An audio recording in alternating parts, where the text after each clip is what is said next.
The second in the side kick series is up and down. And again, it's an intro exercise and we do 5 repetitions. This has the same goal as the front and back with a little different focus because as the leg goes up, it strengthens the lateral rotators of the hips and the abductors. It also provides flexibility for the inner thighs. The setup is the same with the exception of the leg being turned out a little bit more and the student should reach.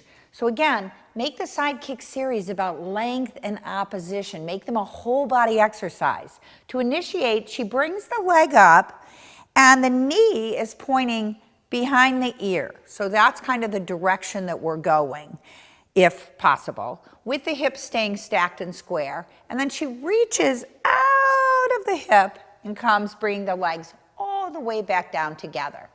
So watch that the leg moves at the hip with no movement of the knee, the foot stays soft, the reach is back, and you'll get to a point up here where there'll be a little elevation reluctantly of the hip in a very flexible person, but it shouldn't initiate that way. It should move through that process. Let's kind of look at this with a nice lively dimension. So this has a strong up and lengthen to come down and up and longer to come down. And that's our rhythm and dynamics. Common errors are very similar to the front and back. As she kicks, she collapses in. Often students in all of the side kick series, they watch their feet. So you'll see a student watching their feet, and when we tell them eyes forward, I've had students say to me, why does it matter? Well, it matters because if she's looking at her feet, her neck is out of alignment and her posture is beginning to pull forward, just the opposite effect of what we want. Spotting and touch.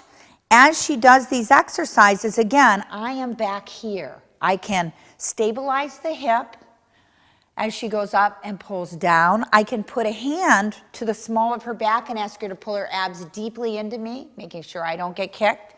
And I might give a guiding touch and come up, reach and press into me to lengthen away. So that'll encourage.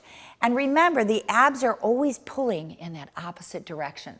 Sign of readiness, well, this is an intro exercise, so almost every student can do it.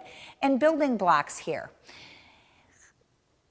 We do have students who have a lot of trouble holding up their heads. And so if you have a flex cushion, then you're going to set them up for all the side kicks, and they can lift up, go ahead and lift up, Emily, and bring this into their side body with this arm down. So that's a really nice thing for people with shoulder issues and neck issues. What you don't want to do is go ahead and extend your arm long, Emily, and lay there. You can see that's really a terrible position for the neck. So if she was going to work there, I would need to put a pillow here to make sure that her neck was neutral.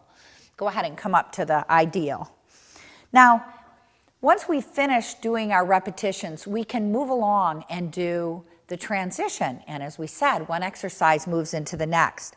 At the intro level, the next exercise is the inner thighs. So she would simply lift her leg up, bend her knee, step on her foot, and hold underneath the ankle. She would reach right under there and pull that foot close to her.